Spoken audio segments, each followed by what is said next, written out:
तो देखो आज का जो टॉपिक है हमारा,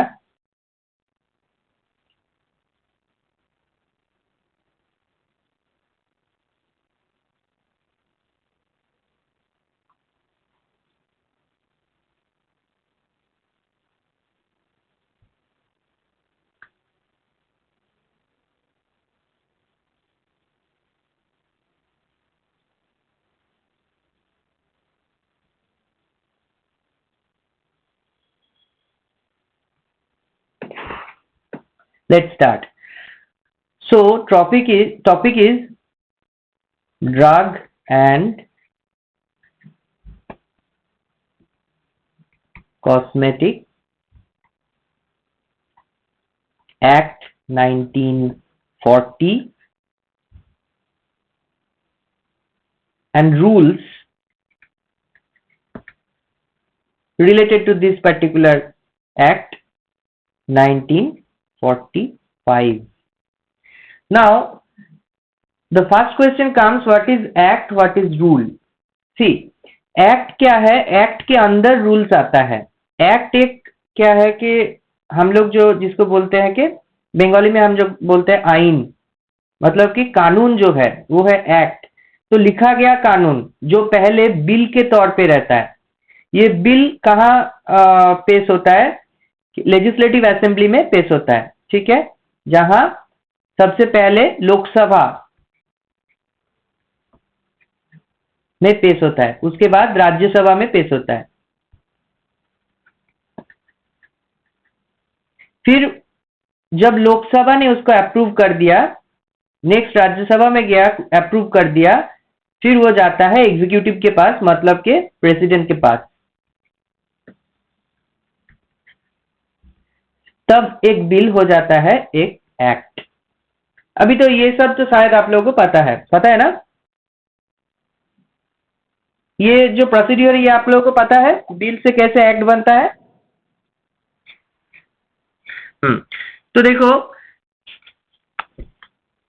ये एक्ट के अंदर कुछ कायदा कानून रहता है जो हम लोगों को फॉलो करना पड़ता है. ठीक है, किस कायदे से वो कानून को फॉलो करना है, वही है रूल्स.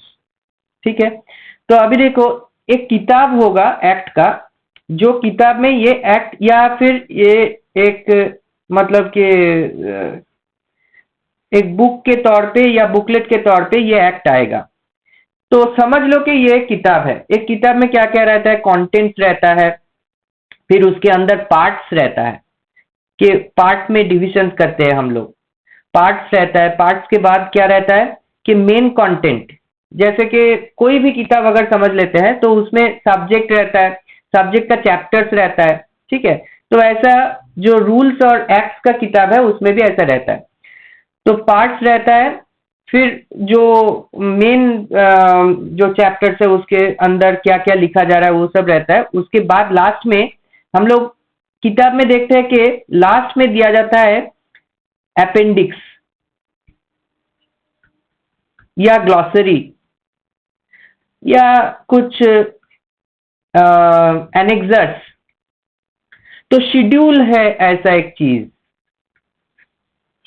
कि इधर हम लोग बहुत कुछ डिस्क्राइब कर दिया एक्ट के अंदर, फिर उसमें कुछ लिस्ट आ गया, तो वो लिस्ट वगैरह हम लोग शेड्यूल में डालते जाएंगे कि ये लिस्ट आया शेड्यूल ए में, सेकेंड लिस्ट आया शेड्यूल बी में. तो ये है basic concept of one act का, जो मतलब कि किताब वगैरह जो भी है. ठीक है, समझ में आया आप लोगों को सब? ठीक है, is it okay to you all of you? Hello. तो अभी हम लोग यही सब बात करते रहेंगे अभी नेक्स्ट कुछ मिनट तक. मतलब ये क्लास में यही सब चलेगा कि इस पार्ट में ये लिखा गया है, इस शेड्यूल में ये लिखा गया है, तो इसमें घबराने का कोई बात नहीं है. अभी कानूनी किताब में कुछ मतलब पढ़ने के लिए कैसे पढ़ना चाहिए वो भी हम आप लोगों को बता देंगे, क्योंकि फार्मास्यूटिकल जूरिस्प्रूडेंस के बुक से आप कुछ जान जाएंगे, लेकिन अगर आपको अच्छी तरह से पढ़ना है तो डायरेक्टली वो जो मतलब गवर्नमेंट साइट है जहां वो एक्ट दिया गया है, या फिर गेजेट ऑफ इंडिया, शायद आप लोगों को पता है गेजेट ऑफ इंडिया, जो इंडियन गवर्नमेंट इसको प्रिंट करते हैं, जिसमें एक्ट, कोई बिल अगर एक्ट हो गया या कोई गवर्नमेंट का ऑर्डर आ गया तो उसमें, सेंट्रल गवर्नमेंट का ऑर्डर आ गया तो उसमें दिया जाता है। तो वो गेजेट ऑफ इंडिया का पेज से लेके अगर आप लोग डाउनलोड करके थोड़ा पढ़ना सीख जाएंगे तो आप लोग को जेन्युइन इंफॉर्मेशन मिलेगा। और एक चीज देखो, हम लोग एक्ट तो समझ लिया कि 1940 में वो एक्ट आया है, फिर रूल्स भी आया है 1945 में। लेकिन अगर ये एक्ट 1940 से अभी तक चेंज नहीं होगा तो कैसे चलेगा, क्योंकि सब कुछ चेंज हो गया है। हम लोग जीएमपी में भी अभी सी बोल के एक छोटा सा टर्म लगाता है जिसका मीनिंग है करंट। अभी करंट का मतलब क्या है कि फ्लो में चलना चाहिए, it should be in a flow according to the time.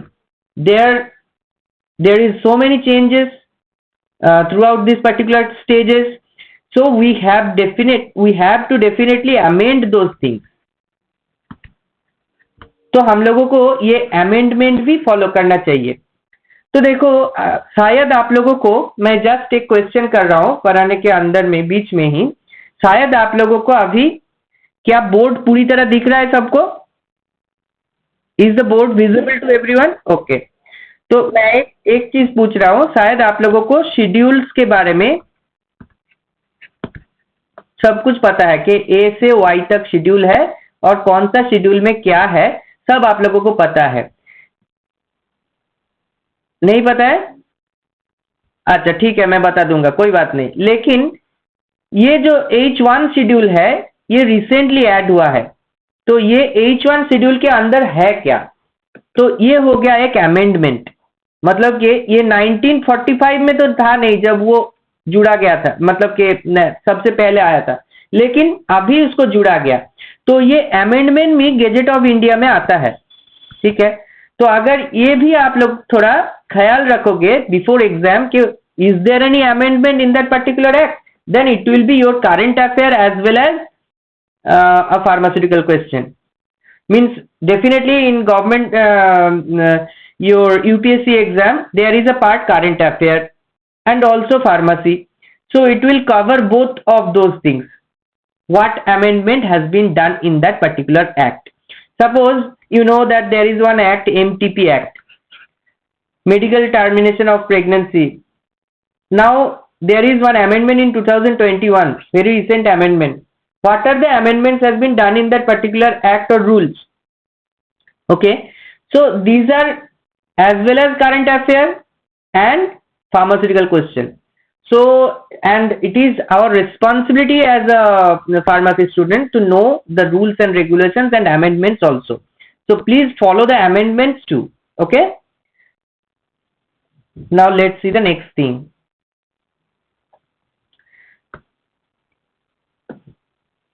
ये एक पीपीटी पीपीटी मैं आप लोगों के लिए बना दूंगा, लेकिन अभी ये बना रहा हूं मैं, अभी नहीं शेयर करूंगा, मैं डायरेक्टली आप लोगों को पढ़ाने वाला हूं। जब ये पीपीटी हो जाएगा तो आप लोगों को दे दूंगा। देखो, यूपीएससी का जो ड्रग इंस्पेक्टर का सिलेबस है, दिखाई दे रहा है आप लोगों को PPT?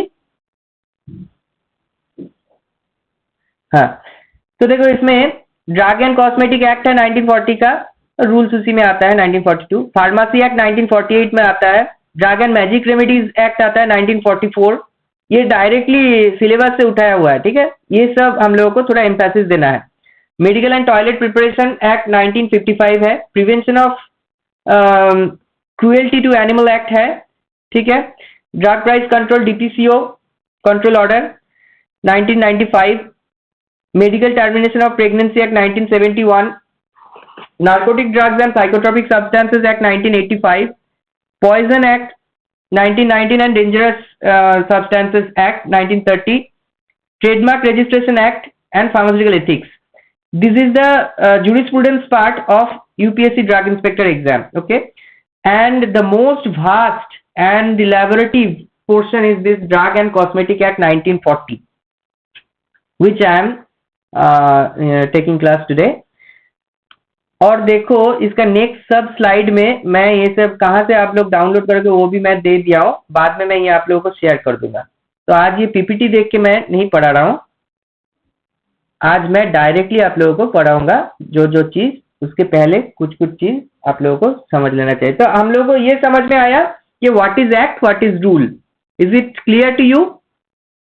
What is act and what is rule, what is schedule, what is part? Can anybody answer? क्या बोलते पारबे?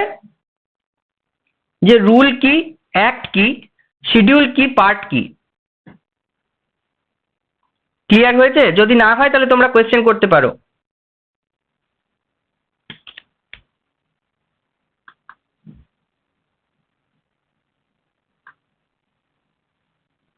কারো কোশ্চেন আছে?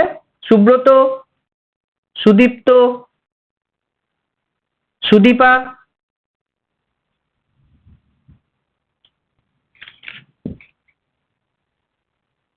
Hello, am I audible to all of you?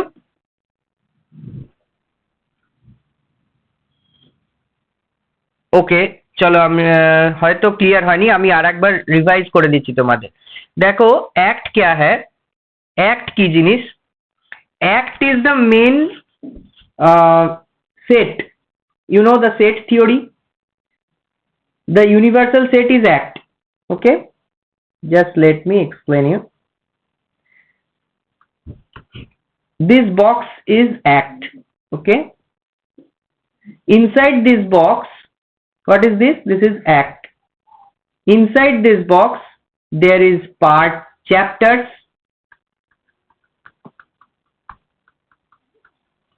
parts,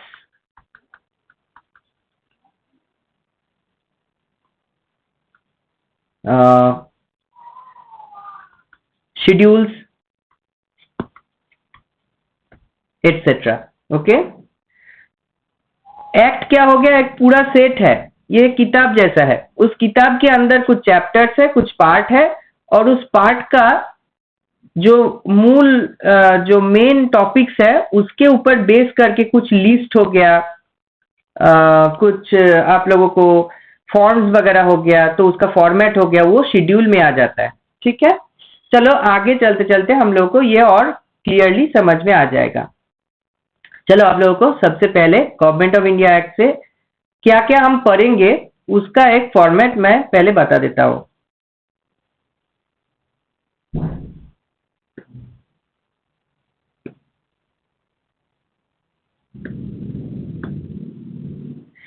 देखो सबसे पहले हम लोगों को जो देखना है वो है स्टडी। क्या क्या स्टडी करेंगे? सबसे पहले हम वो एक्ट के अंदर से डेफिनेशंस वगैरह उठाएंगे। क्या क्या डेफिनेशन? ड्रग क्या है, कॉस्मेटिक क्या है, पेटेंट रूल क्या है, मैन्युफैक्चरिंग ऑफ ड्रग क्या है, मिसब्रांडेड ड्रग किसको बोला जाता है, अडल्ट्रेटेड ड्रग किसको बोला जाता है, स्प्यूरियस ड्रग किसको बोला जाता है, ये सब का जो मतलब जो डेफिनेशन है वो हम लोग सबसे पहले समझेंगे। उसके बाद कुछ बोर्ड्स है जैसे कि डीटीएबी, ड्रग टेक्निकल एडवाइजरी बोर्ड किसको बोलता है, सेंट्रल ड्रग लेबोरेटरी वो क्या है, ड्रग इंस्पेक्टर क्या है, गवर्नमेंट एनालिस्ट का काम क्या है, ये सब हम लोग वो रूल से देखेंगे। ठीक है, तो डायरेक्टली मैं रूल ओपन करता हूं और आप लोगों को समझाता हूं।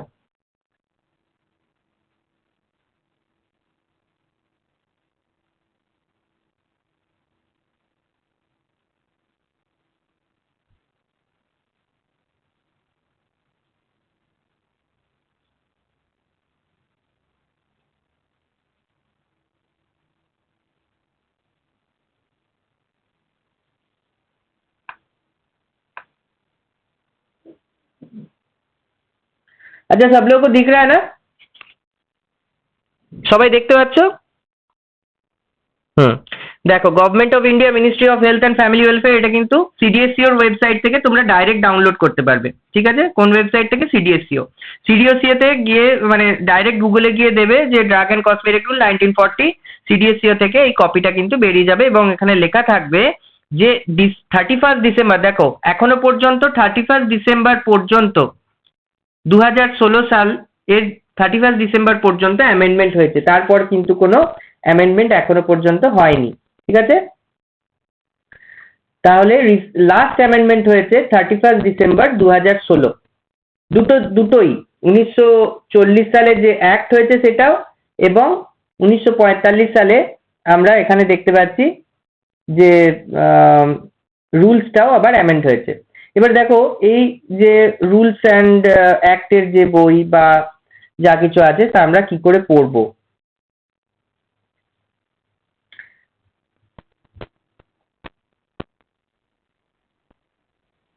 हाँ बता देता हूँ। See, you can download this one from CDSCO website. Okay, this is the Drugs and Cosmetic Act and rules. The Drugs and Cosmetic Act 1940, and till now it has been amended. Last amendment has been done in 31st December 2016. Both the act and rule has been amended in 1944 and 1945. Act and rule has been amended last at December 2016, 31st December 2016. Okay, and you can download this one from CDSCO website. Now how to study this one, now I will tell you. See, whenever you are going through a book which is regarding any act or rules and regulation, you definitely should go to from the first page onwards. But not everything you have not to learn as a pharmacy student, but at least what is the meaning of those abbreviations, and what is written in the footnote, the previous thing whatever is there, means how to study the book. To do that one, these abbreviations, what is written in the content and what is written in the footnote, to understand that one, to figure out that one is a very important thing. So see, contents में क्या दिया गया है कि the Drugs and Cosmetic Act 1940 from page number 1 to page number 30 it is written. Okay, the Drugs and Cosmetic Act. After that from 31 it is starting the rules.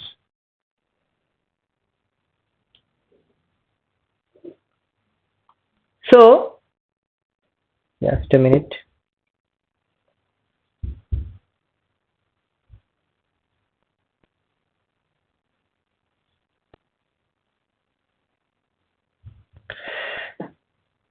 So let's see what is there in the next chapters.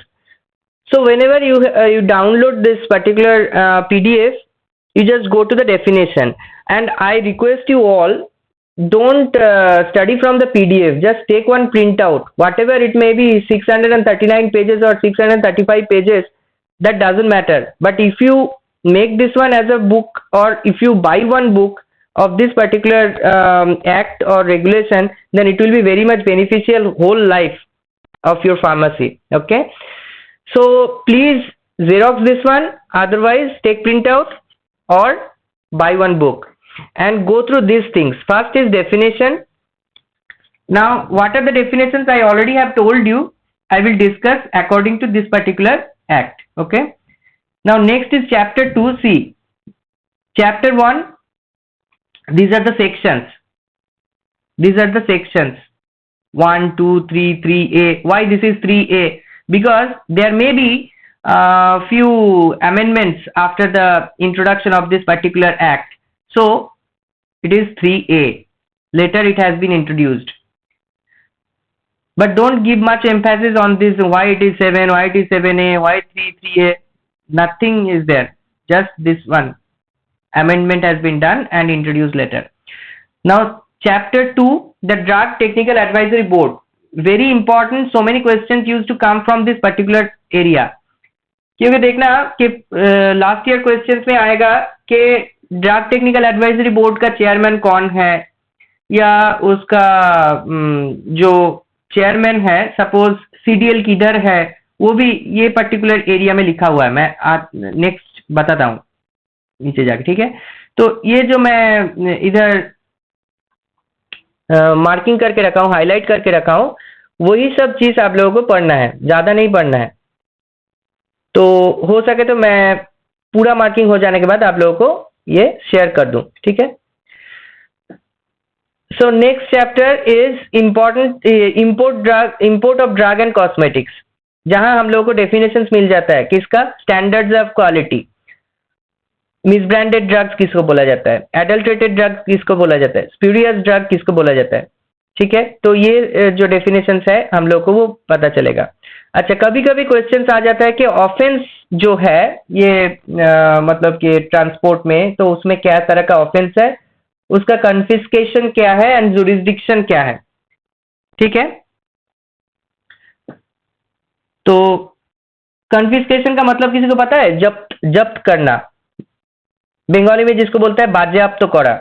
And jurisdiction means in whose area this one, कि उसके लिए responsible कौन होगा, ये सब लिखा हुआ है। ठीक है, अभी देखो सबसे ज्यादा इंपॉर्टेंट हम लोगों को क्या है, अभी देखो चैप्टर 4 में ज्यादा डिटेल्स में रहेगा क्या क्या, standard of the quality of drug, misbranded drug, adulterated drug, spurious drug, misbranded cosmetics, etcetera etcetera.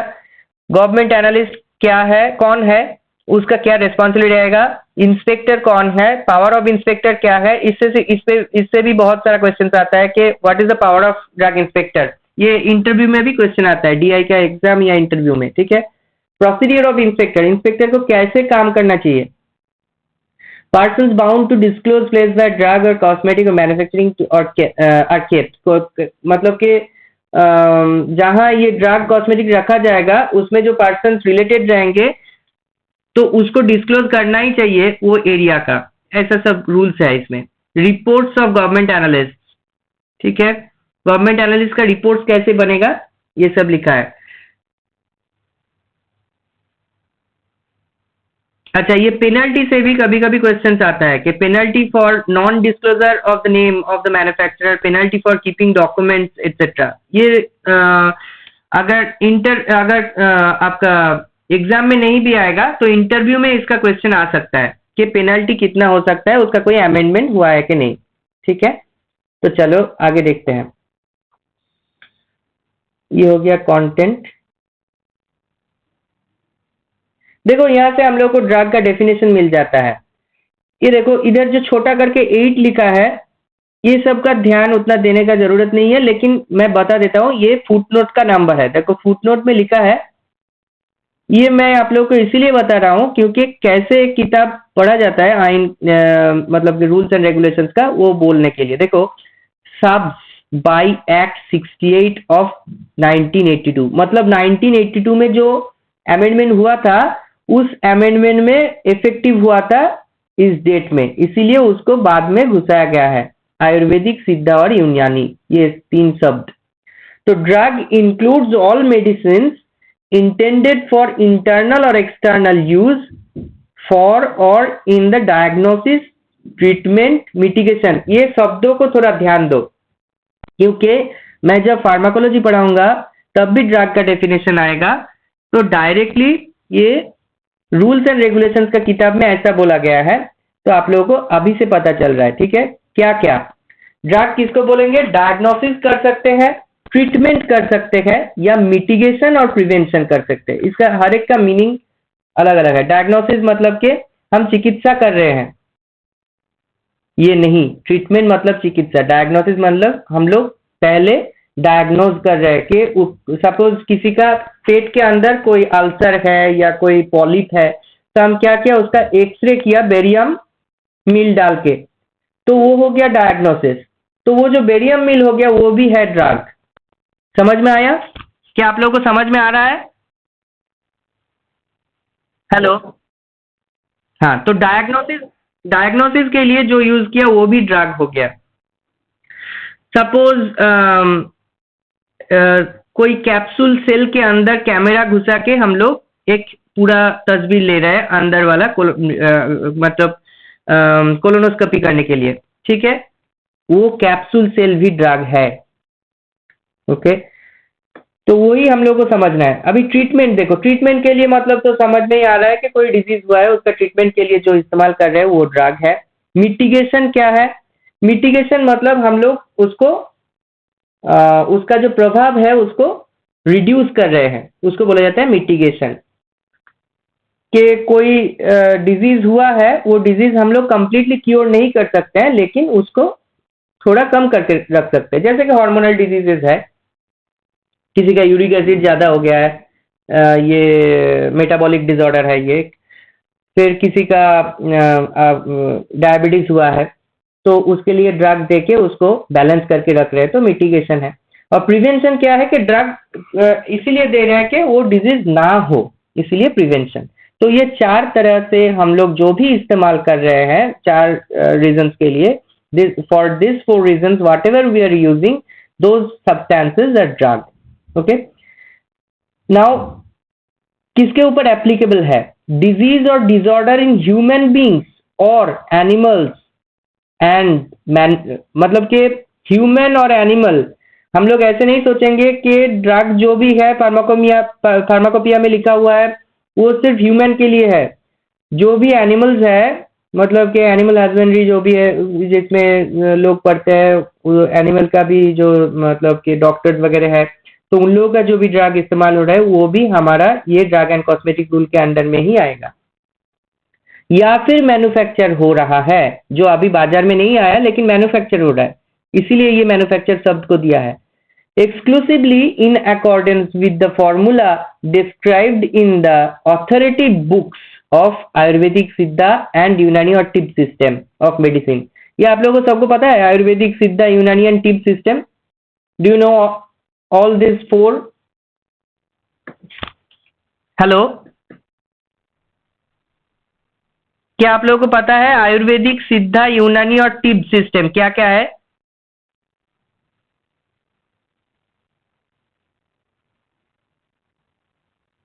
Am I audible to everyone? Hello,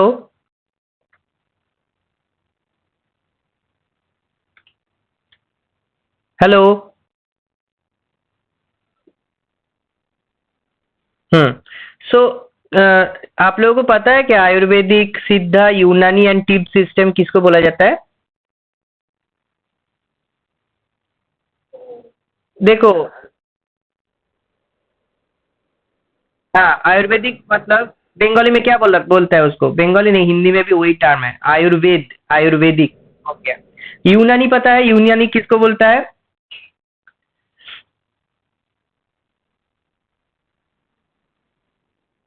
कहाँ का ट्रेडिशनल सिस्टम है वो यूनानी? यूनान बोल के एक प्रदेश था वो मिडिल ईस्ट में, जिसको हम बंगाली में हकीमी बोलते हैं, हकीमी, हकीम जिसको बोला जाता है। ठीक है। और टिब जो है, TIBB, वो भी हकीमी हम लोग बोलेंगे बंगाली में। एक्चुअली टिब और एक ऐसा ट्रेडिशनल सिस्टम है। और सिद्धा जो है वो है साउथ इंडियन एक सिस्टम जो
कैन यू से वंस अगेन, और एक बार बताओगे?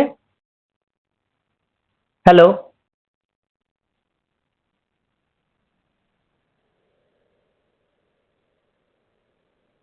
हम्म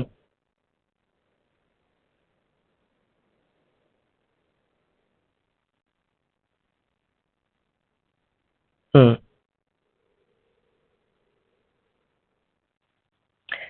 হ্যাঁ, সেটা তুমি ঠিকই বলেছো, যে ওর মধ্যে যেহেতু ফার্মাসিউটিক্যালস প্রোডাক্টকে আমি ইনকর্পোরেট করছি সেই জন্য। এই যে এখানে যে 3 নাম্বার ক্লজে দেয়া আছে, all substances intended for the use as components of a drug including component of drug. তাহলে एक्सिपिएंट्स যেগুলো আছে, तो एक्सिपिएंट्स जो है उसको हम क्यों ड्रग नहीं बोलेंगे? कि कैल्शियम कार्बोनेट हो गया, ठीक है, तो मैं टैबलेट की जगह कैल्शियम कार्बोनेट का कुछ दवाई बना के लोगों को दे दिया, तो वो तो एक्सिपिएंट हो गया, वो भी ड्रग होगा कि नहीं होगा?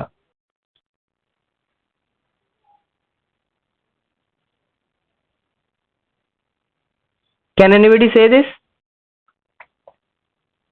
ওকে, ফাইন্ড দ্য, বলছি যে ধরো আমরা অনেক এক্সিপিয়েন্টস ইউজ করি, তার মধ্যে কিছু কালার্সও থাকে ধরে নাও, তো কালার কি ড্রাগ হবে? যে কালারিং সাবস্ট্যান্সেস গুলো আছে, আমরা কোটিং করার সময় ধরো এইচপিএমসি দিচ্ছি বা কালার দিচ্ছি, ধরো ইওসিন কালার দিলাম বা কোনো একটা কালার দিলাম, তো এই যে কালার ইউজ করছি সেগুলো কি ড্রাগ? তাহলে এখানে যে বলা আছে all substances intended for the use as components of drug, তাহলে সেক্ষেত্রে তো কালারটাও কম্পোনেন্ট অফ ড্রাগ হয়ে গেল।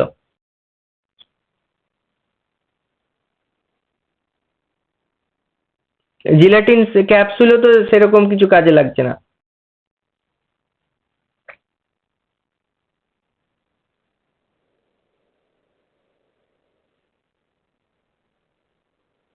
হ্যাঁ, এবার আমাদের কোয়েশ্চেন হচ্ছে যে ওটা ড্রাগ কি ড্রাগ নয়। এবার দেখো, বেসিক জিনিসটা হচ্ছে আইনের বইয়ে কি লেখা আছে, in the versus of act or rules what ever it is written, that doesn't matter. The main thing why gelatin capsule, empty gelatin capsule is written here, because empty gelatin capsule undergoes digestion and changes, the form of the gelatin used to be changed, but those excipients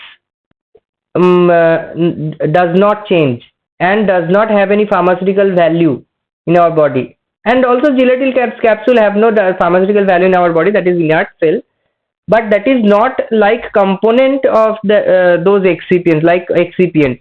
gelatin capsule जो है उसके अंदर drug रहता है, लेकिन वो हमारा जो सिस्टम है उसके तौर पे गुजरता है, थोड़ा सा मेटाबॉलिज्म भी होता है, क्योंकि जिलेटिन का मेटाबॉलिज्म हो जाता है, बाकी इसका मेटाबॉलिज्म का कुछ नहीं होता है एक्सिपिएंट्स वगैरह का, ठीक है, इसीलिए उसको ड्रग के अंदर में नहीं आता है। ड्रग का जो है उसका मेटाबॉलिज्म तक भी आता है, जिलेटिन कैप्सूल का भी थोड़ा मेटाबॉलिज्म होता है। अभी इसमें सब्सटेंसेस तो बोला है all substances intended for the use of components of drugs, but हम लोग को एज अ फार्मासिस्ट ये सोचना चाहिए कि जो कंपोनेंट है और थोड़ा मेटाबॉलिज्म के अंदर में भी जाएगा, उसको ड्रग सब्सटेंस के हिसाब से हम लोग मतलब सोच लेंगे, जिसके तौर पे वो कलर्स नहीं आएगा और उसका जो शेड्यूल है वो कोल्टर कलर्स में आ जाएगा, ठीक है। लेकिन मैं ये भी बता रहा हूँ आजकल सभी सब्सटेंसेस को ड्रग में डाल रहा है, ड्रग के हिसाब से देखा जा रहा है, ठीक है, वो कलर्स भी देखा जा रहा है और एक्सिपिएंट्स भी। तो ये आप लोग थोड़ा पढ़ाई करके मुझे बताना कि ये डिबेट का अंत क्या है, कि क्या एक्सिपिएंट्स को भी हम ड्रग के तौर पे देख सकते हैं कि नहीं।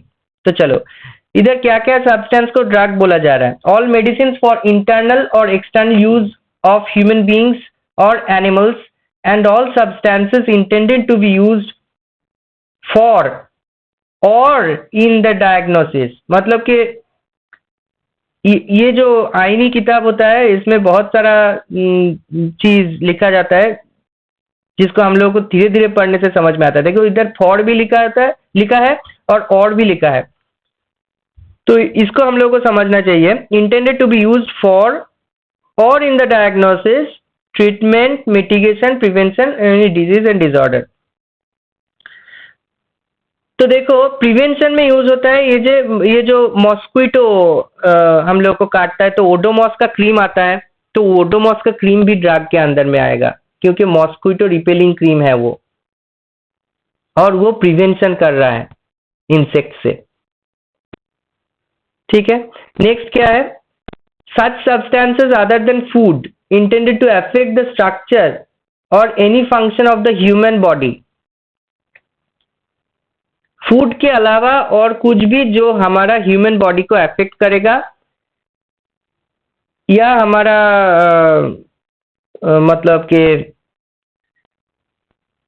डिस्ट्रक्शन ऑफ, अगर हमारा शरीर में कोई इंसेक्ट घुस गया है या वार्मिन, मतलब कि कोई हम लोगों को क्या होता है एस्करिस हो जाता है या फिर टीनिया सोलियम, ये सब जो है तो इन लोगों को वार्मिन बोला जाता है।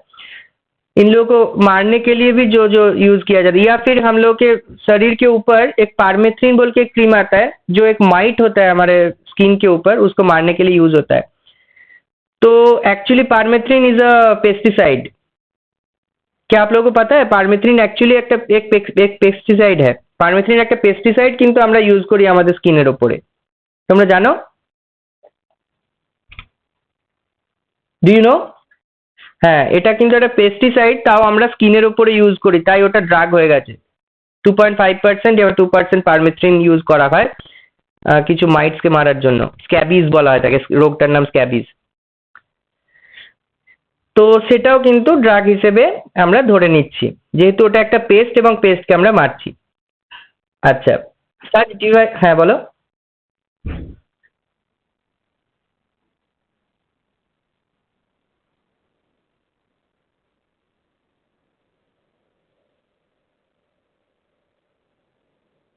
হ্যাঁ দেখো, নিউট্রাসিউটিক্যালস এর মধ্যে যেগুলো থাকে সেগুলো হচ্ছে biomolecules as a protein, fat and carbohydrate.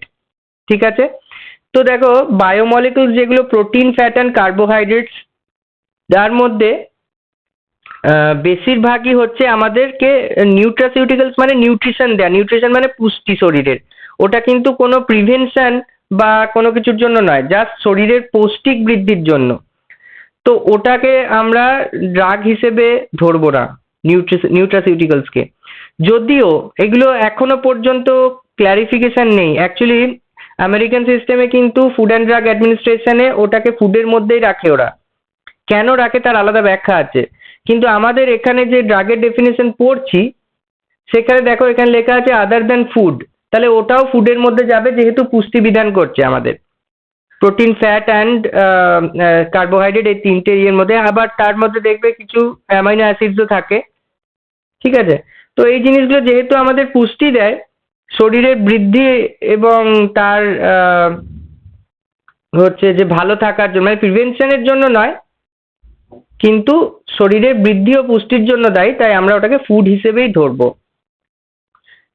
ঠিক আছে, তো এবার দেখো কিন্তু তার কোনো প্রপার ব্যাখ্যা নেই। তুমি যে কোয়েশ্চেনটা করেছো ঠিকই, তার কোনো প্রপার ব্যাখ্যা কিন্তু এখনো পর্যন্ত নেই যে কেন ওটাকে ফুড হিসেবে ধরা হবে, যদিও ফার্মাকোলজিক্যাল এফেক্ট আছে। তখন আমাদেরকে একটাই ব্যাখ্যা থাকবে যে যে অর্থে ওটা সেখানে, যেমন ধরো ডিএইচএ, তোমরা জানো ডিএইচএ? হ্যাঁ, ডিএইচএ ফুল ফর্ম জানো? ডিকসা হেক্সানোইক অ্যাসিড। এরকম আবার ইএইচএ আছে, আইকসা হেক্সানোইক অ্যাসিড। তো এগুলো কি করে ব্রেন ডেভেলপমেন্টের জন্য। এবার ব্রেনের ডেভেলপমেন্ট মানে কি? ব্রেনের ডেভেলপমেন্ট মানে এটা নয় যে নিউরনসের সংখ্যা বাড়িয়ে দিচ্ছি বা কোনো ডিজেনারেটিভ ডিজিজ হচ্ছে সেগুলো ঠিক করে দিচ্ছি, সেরকম নয়। অ্যাকচুয়ালি এই ডিএইচএ দিলে কি হয় না, তোমার ওটা একটা precursor of many good fat, যেগুলো আমাদের শরীরে রক্তের মাধ্যমে, যেখানে মেনিনজেসে যতদূর পর্যন্ত রক্ত যায় সেই রক্ত প্রবাহটাকে বৃদ্ধি করে দেয়। ঠিক আছে, যার ফলে ব্রেন পুষ্টি পায়। তো এটা কিন্তু কোনো ডেভেলপমেন্টের জন্য ব্যবহার হচ্ছে না। এবার তার কোনো ফার্মাকোলজিক্যাল এফেক্ট কি আছে বা সেটা হয়তো ফার্মাকোপিয়াতে থাকবে, বাট কোন অর্থে আমরা ইউজ করছি না পুষ্টির জন্য ইউজ করছি। ঠিক আছে, বা ডেভেলপমেন্টের জন্য ইউজ করছি, তো সেই জন্য কিন্তু ওটা ফুড হিসেবেই গণ্য করা হবে। আচ্ছা, চলো তারপরে হচ্ছে গভর্নমেন্ট অ্যানালিস্ট কি আছে, এগুলো নিজেরা পড়ে নেবে।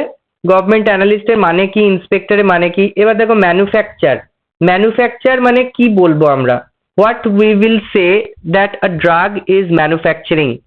Manufacturing means that includes any process at part of a process for making, altering, ornamenting.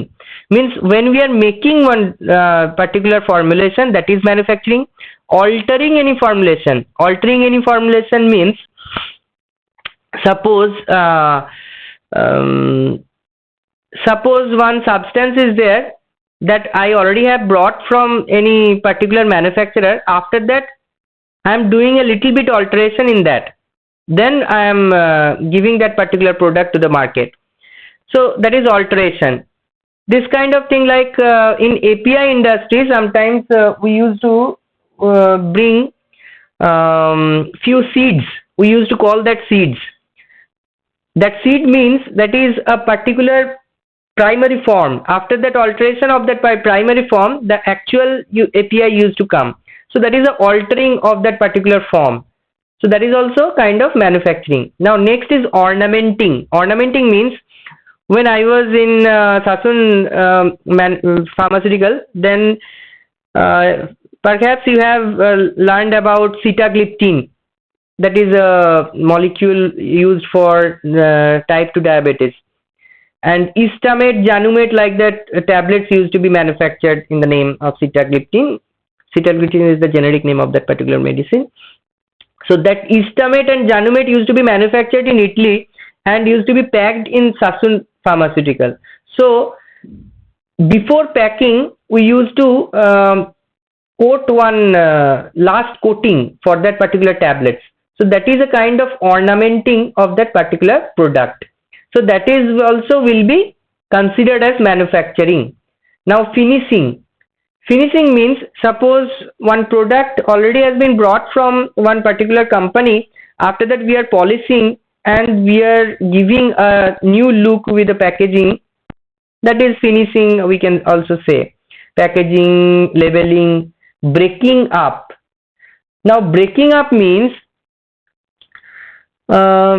suppose we have brought some generic products from some bigger company. Now I am a small company, I am breaking down that one and making that once again and giving it to the market. So that also will be a manufacturing process.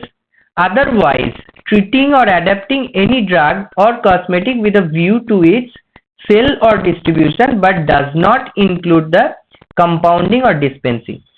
Compounding और dispensing के अलावा अगर ये सब चीज हम लोग कर रहे हैं कोई फार्मास्यूटिकल सब्सटेंस के साथ, तो उसको हम मैन्युफैक्चरिंग बोलेंगे।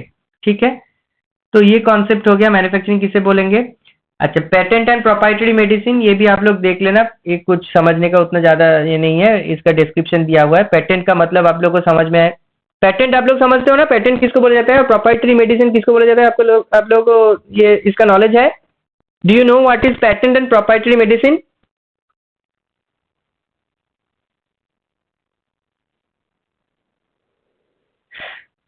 আচ্ছা, প্রপার্টারি মানে হচ্ছে তোমার প্রপার্টি ওই মেডিসিনটা, মানে তুমি ফর্মুলেশনটা দিয়েছো, ঠিক আছে।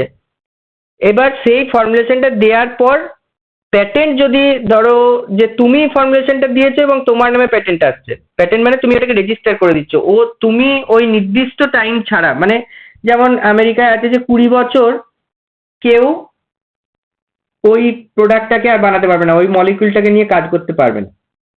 তার মানে তার যত শর্ত তুমি অতদিন ধরে ভোগ করলে, তাহলে ওটা কি হয়ে গেল না তোমার নিজের প্রপার্টারি মেডিসিন প্লাস তুমি প্যাটেন্ট পেলে। আবার এরকম হতে পারে যে কোনো বিজ্ঞানী এটা তৈরি করলো, সেটা তার প্রপার্টারি, সে কিছু পার্ট নিয়ে প্যাটেন্ট দিল কোনো কোম্পানিকে, বুঝতে পেরেছো?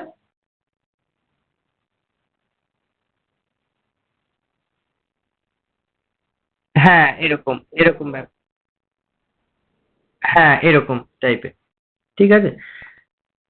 আচ্ছা, তো তারপর দেখো ডিটিএবি, the Drug Technical Advisory Board, the Central Drug Laboratory, and the Drugs Consultative Committee. So in every country there is one regulatory board, like US FDA, United States Food and Drug Administration. Now that administration is the head for taking all the decisions regarding drugs and cosmetics in their country, drugs and foods in their country. In our country, DTAB is the head body, okay, Drug Technical Advisory Board. Now Drug Technical Advisory Board have these members. ये लोग इसका member है. कौन कौन है? The director general of health services, DGHS जिसको हम बोलते हैं. Director general of health services में देखो, एक्स ऑफिसियो शब्द का मीनिंग क्या है? एक्स ऑफिसियो मतलब ऐसा नहीं है कि उसका नौकरी चला गया, ऐसा वाला नहीं है. एक्स ऑफिसियो का लिटरली मीनिंग है कि फ्रॉम द ऑफिस. ये हम लोग किसी को उसका ऑफिस में, मतलब वो उस काम में जितना दिन वो होल्ड कर रहे हैं पोस्ट, उतना दिन तक वही उसको हेल्ड कर रहे हैं. मतलब ऐसा घुमा के बोला जाता है कि it refers to a board member who has their position because of the office that person hold. तो इसका मतलब है एक्स ऑफिसियो, लैटिन टर्म है. तो देखो, फर्स्ट जो है वो है the director general of health services, ठीक है. Who shall be the chairman, the drug controller. तो चेयरमैन कौन है? The director general of health services, वो है चेयरमैन, और उन्हीं को बोला जाता है the drug controller of India. ये भी हो सकते हैं, मतलब कि चेयरमैन जो है वो है DGHS और ड्रग कंट्रोल ऑफ इंडिया, ठीक है. नेक्स्ट कौन है? The director of central drug laboratory. Calcutta में जो सेंट्रल ड्रग लैबोरेटरी है CDL, उसका जो डायरेक्टर है वो इनका मेंबर है. The director of central research institute Kasauli में जो है, ये क्वेश्चन आता है कि CDL किधर है कलकत्ता में. देखो इधर से 2-3 क्वेश्चन ऐसे ही आ जाएगा. चेयरमैन कौन है, ठीक है. कलकत्ता में सेंट्रल ड्रग लैबोरेटरी कहाँ है? कलकत्ता में, कसौली में, ईटानगर में, ऐसा, या लखनऊ में, ऐसा करके देता है क्वेश्चन. फिर कसौली में क्या है? Director of the central research institute, मतलब डायरेक्टोरेट जो है सेंट्रल रिसर्च इंस्टीट्यूट का ड्रग के रिलेटेड, तो वो है कसौली में, और उसका जो डायरेक्टर है वो DTAB का बोर्ड मेंबर है. अच्छा, और क्या है? जो directorate of veterinary research institute है, क्योंकि हम लोग देखे हैं कि एनिमल्स के तौर पे भी जो इस्तेमाल हो रहा है उसका भी कंट्रोल DTAB करेंगे. तो देखो, इसलिए वेटरनरी रिसर्च इंस्टीट्यूट में जो डायरेक्टर है, जो कि ईटानगर में है, वो इनका मेंबर है. मेडिकल काउंसिल ऑफ इंडिया, जो एक डॉक्टर है, मेडिकल काउंसिल ऑफ इंडिया का जो हेड है वो भी हमारा DTAB का एक मेंबर है. और कौन है? PCI, pharmacy Council of India, उनका जो हेड है वो इसका मेंबर है. The director of central drug research institute Lucknow. Central drug research institute कहाँ है? देखो, इसमें थोड़ा कंफ्यूजन हो जाता है, इसलिए क्वेश्चन फ्रीक्वेंटली आता है. Central drug laboratory, central drug research institute. Research institute कहाँ है? लखनऊ में है, और उसका डायरेक्टर भी मेंबर है DTAB का. अभी देखो, नॉमिनेशंस भी है कुछ, जैसे कि राज्यसभा या लोकसभा में नॉमिनेशन, राज्यसभा में नॉमिनेशंस का बात रहता है. हमारा जो लेजिस्लेटिव असेंबली है उसमें नॉमिनेटिव मेंबर्स होता है. ऐसा DTAB में भी कुछ नॉमिनेटिव मेंबर्स रहते हैं. जैसे कि 2 पर्सन आता है कहाँ से? सेंट्रल गवर्नमेंट के तौर पे, from who are in charge of drug control in state. State का जो ड्रग कंट्रोल ऑफिस है उसमें जो कंट्रोल अथॉरिटी है वहां से 2 लोग रहते हैं. और कौन? 1 person to be elected by the executive committee of the Pharmacy Council of India. PCI का जो कमिटी है, उसका जो एग्जीक्यूटिव कमिटी है वो इलेक्ट करके किसी को चूज करेंगे. कहाँ से? कोई टीचर को. मतलब कि आप लोगों में से अगर कोई एमफार्म करके टीचर बनेंगे और इतना ऊपर का पोस्ट में जाएंगे तो वो भी एक बहुत अच्छा लाइफ है, लेकिन एक ही पोस्ट है, ठीक है. तो किसी टीचर को, और सिर्फ एक पोस्ट के सबसे ज्यादा जो महत्वपूर्ण है, चैनल बहुत रहना है, ठीक है. तो तभी ये पोस्ट में जा सकते हैं. तो ठीक है, उसका आशा हम छोड़ देते हैं. हैं? बोलो. 3 বছর. 3 বছর হবে, তারপরে আবার নমিনেশন হলে তারা আবার সিলেক্ট হতে পারে।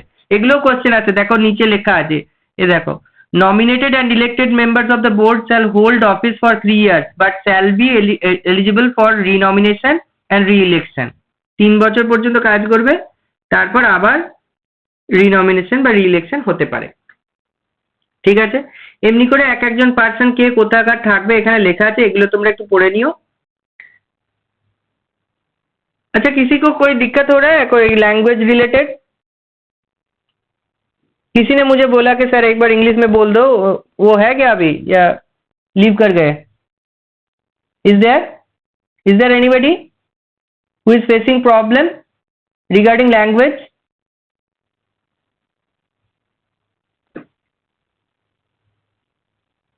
आई थिंक नॉट। ओके चलो 10 बज गया है, तो मैं थोड़ा जल्दी जल्दी खत्म करूंगा, और इसका जो पीपीटी है वो पीपीटी आप लोगों को मैं थोड़ा जिस्ट बना के बाद में शेयर कर लूंगा। देखो, कोई भी ट्रेनिंग जो है वो एक तरफा होने से बहुत बोरिंग हो जाता है। अगर आप लोग इंटरेक्शन ना करोगे, अगर आप लोग क्वेश्चन नहीं पूछोगे, तो इसका कोई फायदा नहीं है। तो सबसे पहले क्या है कि देखो, मैं अपना टाइम दे रहा हूँ, तुम भी अपना टाइम दे रहे हो, तो टाइम का तो बहुत प्रीशियस चीज है ना, तो थोड़ा इंटरेक्शन करना। और किसी भी ट्रेनिंग का 3 पार्ट होता है। एक है प्रेजेंटेशन, जो प्रेजेंटेशन देने वाला बंदा है वो दे के जाएगा। उसके बाद है क्वेश्चन आंसर राउंड। तो क्वेश्चन आंसर राउंड में डेफिनेटली तुम लोगों को इंटरेक्टिव होना चाहिए। और नेक्स्ट क्या होता है कि इवेल्युएशन राउंड। तो हमारा टाइम शॉर्टेज होने के लिए आज तो मैं इवेल्युएट नहीं कर पाऊंगा आप लोगों को, लेकिन डेफिनेटली आप लोगों से मैं एक्सपेक्ट करूंगा कि नेक्स्ट डे मैं जो पूछूंगा आप लोगों को उसका जवाब मुझे मिलना चाहिए, नहीं तो ना आपका ग्रोथ होगा और मेरा टाइम तो बर्बाद हो जाएगा। ठीक है, so definitely you study whatever I will say to you, study on you. I think, I hope that you all have resources, you all have internet, and whatever I am saying, it is understandable to you. It is not understandable means just ask me, I will explain it again and again, and you do your job. Unless nobody can assure, no teacher can assure that you will be 100% with the help of that particular teacher if you do not help yourself. Okay, so see the Central Drug Laboratory, ये थोड़ा इसके बारे में हम लोगों को जानना चाहिए।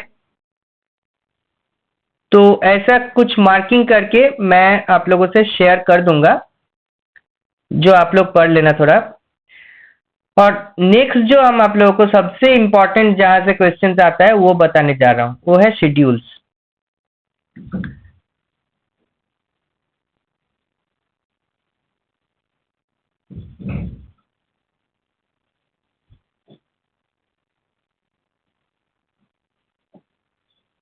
उससे पहले एक बार बेसिक जो चीज है वो हम लोग थोड़ा देख लेते हैं। ठीक है, देखो मेडिसिन का डेफिनेशन हम लोग देख लिए है। उसके बाद ड्रग एंड कॉस्मेटिक रूल के हिसाब से हम लोग देख लिया है क्या क्या है, कंटेंट्स में ये सब मिल जाता है हम लोगों को।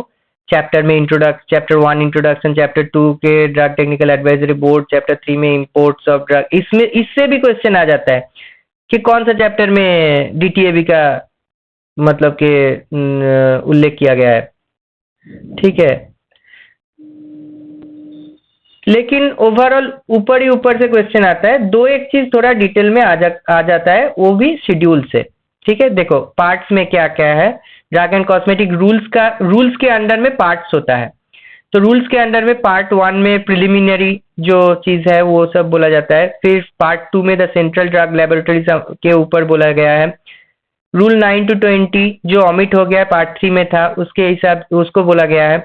इंपोर्ट एंड रजिस्ट्रेशन के बारे में पार्ट 4, ऐसा करके पार्ट है। आप लोगों को देखने से ही अगर आप लोग सिर्फ ऐसा एक नोट्स ले लेंगे तो भी आप लोगों को समझ में आ जाएगा कि ओवरऑल क्या है, और उससे ही क्वेश्चन आप लोगों को कॉमन आ जाएगा। फिर देखो शेड्यूल आता है।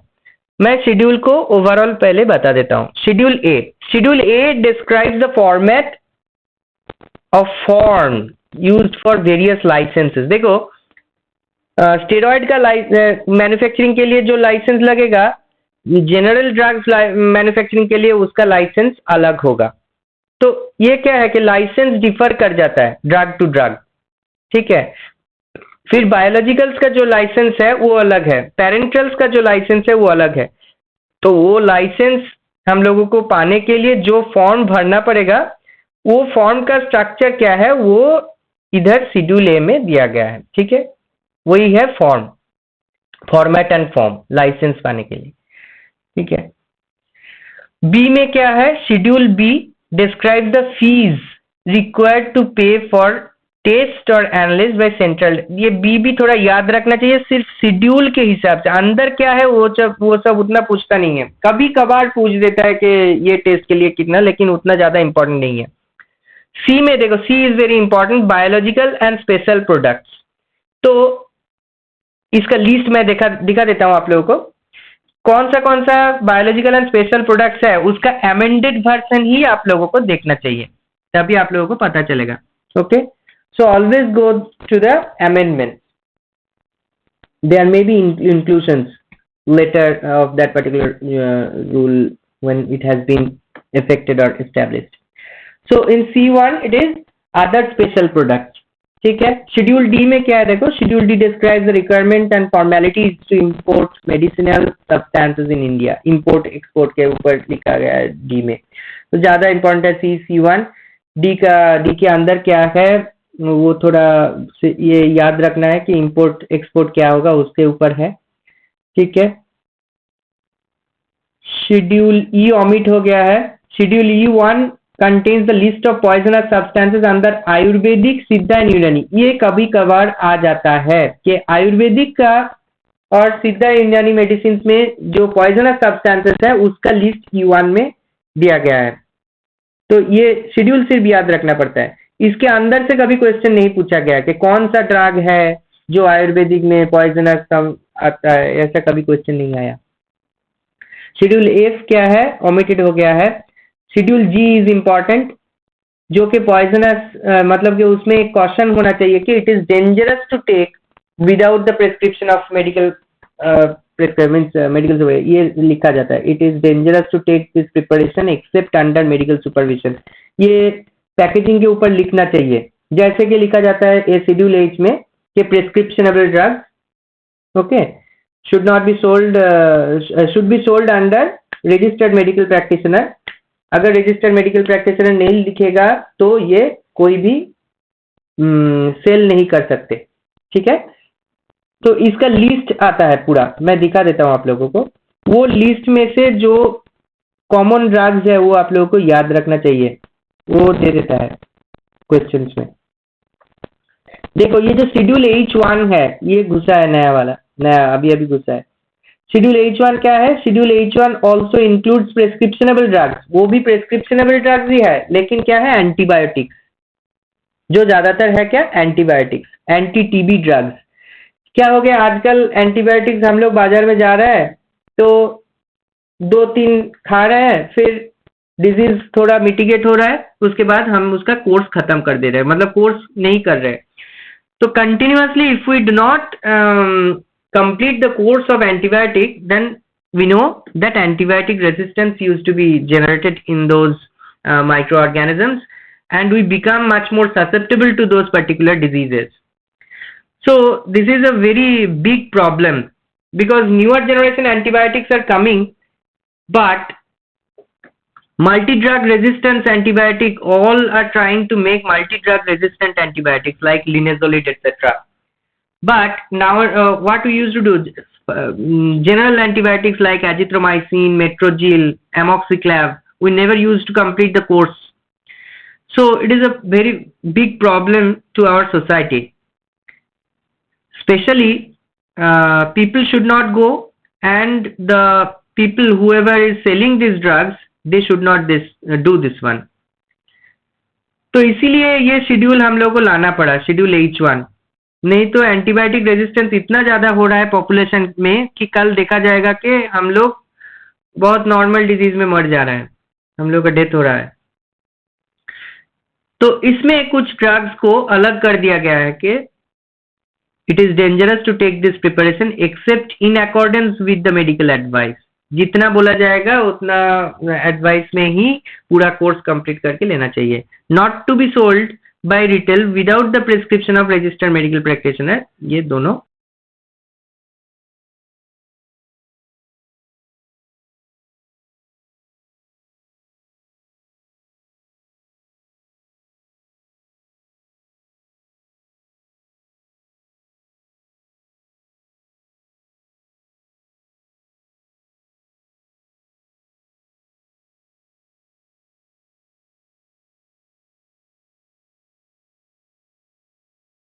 Is there any problem in sound?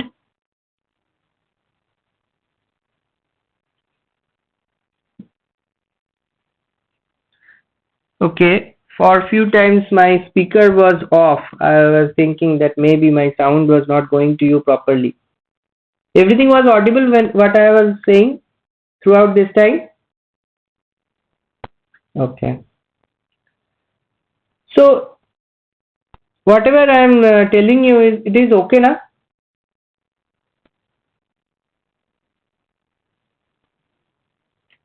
If there is any problem, you just tell me that I cannot understand this one, that one, whatever it is.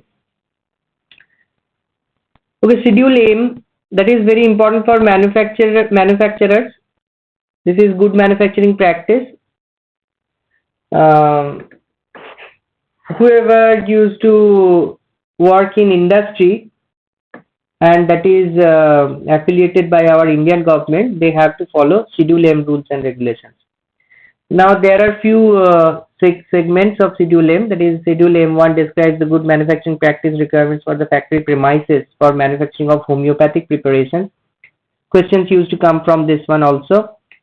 Now Schedule M2, manufacturing of cosmetics, and Schedule M3 is manufacturing of medical devices. Okay. Next is Schedule N, list of minimum equipment for the efficient running of pharmacy. कोई medicine का दुकान खोलने के लिए हम लोग को schedule N follow करना चाहिए, मेडिसिन का दुकान खोलने के लिए, ठीक है, shop of medicine, to open shop of medicine we have to follow schedule N. Schedule O, what is Schedule O? That is disinfectant fluids. Schedule P is describes the life period of drugs in months. Okay. Now P1 is the pack size of the drug. Pack size means suppose in one shipper there is 10 strings, and in 10 strings there is 10 cartons, and inside 10 cartons, each carton 2 strips or blisters are there. That is pack size. Okay, or in each blister 10 tablets are there.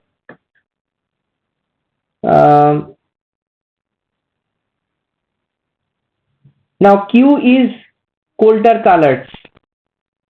Describe the dyes and colors, whatever you use to means during manufacturing, whatever we use, cosmetics and soaps also, and drugs also.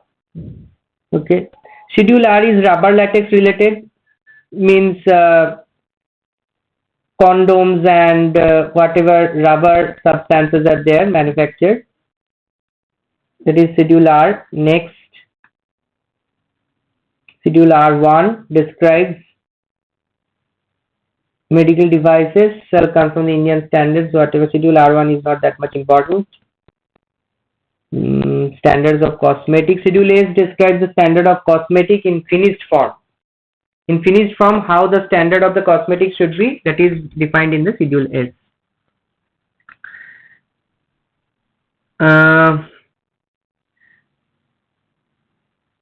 X.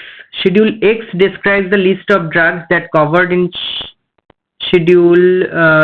Narcotic drugs, whatever narcotic and psychotropic substances, those are covered in Schedule X. Very much important. And to become one drug inspector, it is important to work in Schedule C, C1 and X manufacturing companies.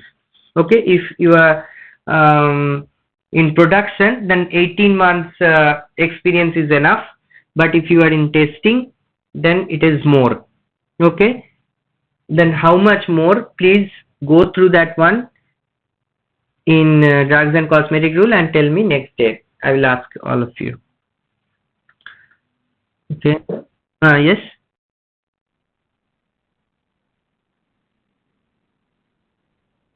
না schedule এল নয়, ওটা GLP. হ্যাঁ, good laboratory, হ্যাঁ sorry, schedule এল ঠিকই বলেছো। ওটা good laboratory practice GLP, ওটা নতুন ইন্ট্রোডিউস হয়েছে। কিন্তু শিডিউল এল এ, না না সরি, শিডিউল এল এর মধ্যে ঢোকায়নি মনে হয় good laboratory practice. Just one, হ্যাঁ L1 করেছে, শিডিউল এল হবে না, শিডিউল L1 করেছে, রাইট, আমি ভুলে গেছিলাম ওটা। হ্যাঁ, good laboratory practice schedule L1 এর মধ্যে ইন্ট্রোডিউস হয়েছে, GLP.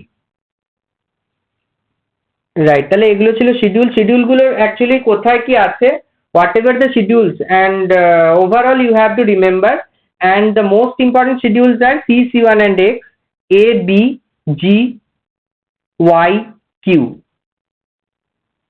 These are the most important. Now I'm just showing you few schedules. Schedule H. See, Schedule H have lots of drugs. You cannot remember all those drugs. Okay, this many drugs are there. It is about 536 drugs are there in Schedule H. So you have not to remember all these drugs in Schedule H. Okay, but in Schedule H1, maybe questions will come from Schedule H1 because few drugs from H it has been segregated, and this list is not that much big. This is the printout of the Gazette of India, and in Gazette of India you will get the proper form in both languages, Hindi and English. These drugs were in Schedule H previously, and now they are considered in Schedule H1. Alprazolam, Valofloxacin, buprenorphine, like this. 46 drugs are there. See, whenever you are studying these drugs and all, if you do pharmacy practice properly, then few names will come again and again, and you will understand that one if you review previous year questions. तुम लोग previous year question कुछ किताब खरीद के कोई check, मतलब mock test दे रहे हो खुद ही, वो थोड़ा करना चाहिए, ठीक है? या फिर आप इंटरनेट पे भी कर सकते हो। तो अगर प्रीवियस ईयर क्वेश्चन आप लोग देखोगे ना, तो कुछ कुछ ड्रगों का नाम थोड़ा बार बार उभर के आएगा, तो वो ड्रग्स कौन सा शेड्यूल में आता है वो थोड़ा देख लोगे तो क्वेश्चन कॉमन आ जाएगा। जैसे कि देखो हम लोग काम करते हैं तो ये सब जो ड्रग है, जैसे कि मेरोपेनम हो गया, ये एक नया एंटीबायोटिक है, बहुत यूज होता है। लेवोफ्लॉक्सासिन हो गया, ट्रामाडोल जो कि एक ओपियोइड एनाल्जेसिक है, जोल्पिडेम ये भी यूज होता है, और मिसयूज भी होता है जोल्पिडेम का, इसीलिए ये बार बार आता है बोल के। जो रिफाम्ब्यूटिन ये टीबी में यूज होता है, पेंटाजोसिन यूज होता है, तो ये हम लोगों को पता है। लेकिन तुम लोग अगर कोई सिस्टम में काम करते हैं हॉस्पिटल वगैरह में, तो आप लोगों को पता चल जाता है कि बहुत फ्रीक्वेंटली यूज होता है कौन सा वाला ड्रग। लेकिन आप लोगों को ये थोड़ा प्रैक्टिस करने के लिए प्रीवियस ईयर क्वेश्चंस में जो ड्रग्स का नेम बार बार आ रहा है वो थोड़ा देख लेना चाहिए, इससे क्वेश्चन आ जाता है। देखो 46 नेम्स तो याद नहीं आएगा, लेकिन अगर आप लोग थोड़ा प्रीवियस ईयर क्वेश्चंस को बार बार दोहराओगे तो कुछ ड्रग्स का क्वेश्चंस में कॉमन आ जाएगा। देखो C1 में क्या है, शेड्यूल सी में बायोलॉजिकल एंड स्पेशल प्रोडक्ट्स है। बायोलॉजिकल प्रोडक्ट्स आप लोगों को पता ही है, सेरा, वैक्सीन, टॉक्सिन्स, एंटीजन, एंटीटॉक्सिन्स, इसको बायोलॉजिकल बोलता है कि बायोलॉजिकल जो मैन्युफैक्चरिंग इंडस्ट्रीज है वो ये सब बनाता है, ठीक है।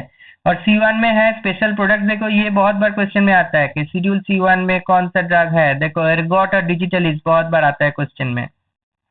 Ergot preparations, ergot alkaloids in pharmacognosy, you have studied this one, okay, and digital is also in pharmacognosy detailed you have studied, okay. Adrenaline preparations, fish liver oil preparations, ये सब आता है, ये थोड़ा पढ़ लेना चाहिए शेड्यूल C1 है। तो ये ड्रग्स अगर आप लोगों को याद आ जाएगा C1 H1, तो आप लोगों को शेड्यूल से आने वाला क्वेश्चन में तो दो एक क्वेश्चन तो कॉमन आ ही जाएगा, ठीक है। नेक्स्ट है और एक शेड्यूल है जो देखना चाहिए आप लोगों को, शेड्यूल जी। शेड्यूल जी अभी मेरे पास नहीं है। शेड्यूल जी का लिस्ट आप लोगों को मिल जाएगा इंटरनेट में। शेड्यूल जी का भी लिस्ट थोड़ा देख लीजिएगा, जो कि डेंजरस प्रिपरेशन है, शेड्यूल जी से भी क्वेश्चन आता है।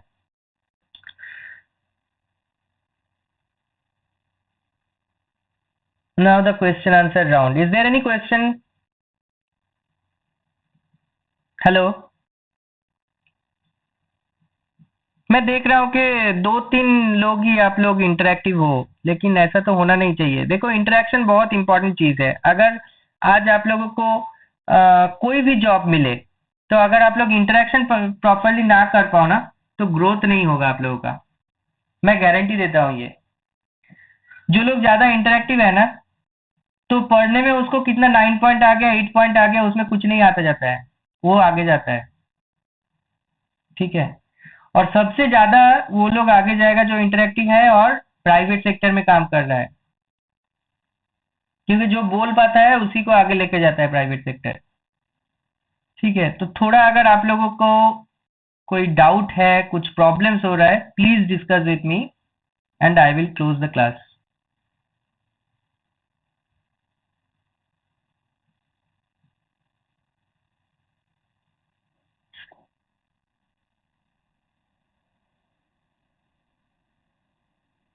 हम्म।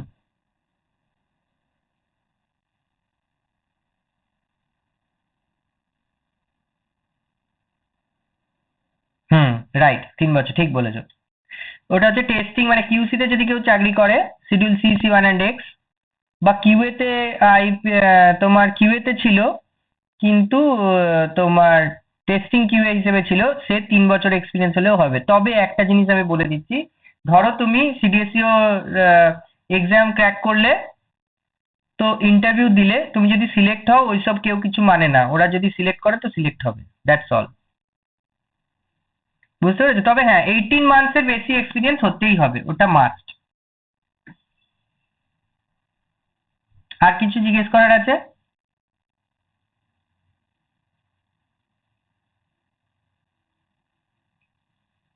আকাশ আছো? আকাশ, লাইনে আছো?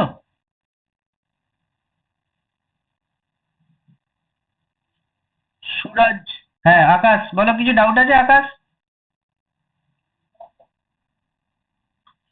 কিছু অসুবিধা হচ্ছে পড়তে এই ধরনের ইয়েতে? দেখো, এগুলো ফ্যাকচুয়াল, তো এখানে বেশি নিজেকে পড়ে নি, কিংবা কি করে পড়তে হবে সেটাই আমি শুধু তোমাদেরকে বললাম। যে পড়ার জন্য তোমরা নোটস বানাবার চেষ্টা করো অ্যাটলিস্ট, অথবা একটা কোনো বই যেটা বা এই ধরনের যে গাইডলাইন ইয়েগুলো আছে তোমার, অ্যাক্টস এন্ড রুলস, ওগুলো ডাউনলোড করে নিয়ে শুধু দাগ দিয়ে দিয়ে নিয়ে একটা নোট বানিয়ে নাও, অথবা একটা বই কিনে নিও, যে বইটায় তোমরা এই জুরিসপ্রুডেন্সের মেন মেন বিষয়গুলো দেখতে পাবে। তবে এটা হচ্ছে একটা ডাইনামিক ব্যাপার, তাই কন্টিনিউয়াসলি তোমাকে অ্যামেন্ডমেন্টস গুলো কিন্তু চেক করতে হবে। আচ্ছা, সুরজ আছো? সুরজ, সুরজ হো ক্যা? আচ্ছা, কিছু অসুবিধা হয়েছে বুঝতে? আচ্ছা, ঠিক আছে। Bibhuti, is there any question? Okay, so what I am deciding that from next time, uh, uh, I will just take one class of this pharmaceutical jurisprudence and another class of pharmacology. So alternative day. So next day I will take pharmacology basics. So in pharmacological basics में मैं पहले आप लोगों को बताया हूँ कि anatomy physiology का एक बहुत बड़ा पार्ट है, तो एनाटॉमी फिजियोलॉजी डिस्कस करूंगा। फिर धीरे धीरे वो चैप्टर का जो बाकी जो सब कुछ है वो मैं डिस्कस करूंगा। तो सबसे पहले मैं फार्माकोलॉजी में जो चीज मैं पकड़ने जा रहा हूँ वो है आपका जो बेसिक्स है, मतलब कि फार्माकोकाइनेटिक्स एंड फार्माकोडायनामिक्स। तो फार्माकोकाइनेटिक्स एंड फार्माकोडायनामिक्स समझाने के बाद, एक्चुअली फार्माकोकाइनेटिक्स फार्माकोडायनामिक्स पूरा समझ में नहीं आएगा जब तक ओवरऑल हम लोग को एक फार्माकोलॉजिकल समझ हो। लेकिन जो जितना हो सके मैं इजीली आप लोगों को समझाने का कोशिश करूंगा। उसके बाद नेक्स्ट क्लास से सपोज मैं आप लोगों को एएनएस या पीएनएस का ड्रग बोलने जा रहा हूँ, तो डायरेक्टली उसमें मैं नहीं जाऊंगा। सबसे पहले आप लोगों को central nervous system, peripheral nervous system, ये सब समझाऊंगा, रिसेप्टर क्या होता है ये सब समझाऊंगा। फिर मैं जाके घुसूंगा वो एएनएस, पीएनएस, फिर साइकोट्रोपिक सब्सटेंसेस का जो ड्रग है, ऐसे अलग अलग करके सेपरेट करके मैं आप लोगों को पढ़ाऊंगा। I hope you enjoy and thank you for joining the class, and good night. I'm closing the class.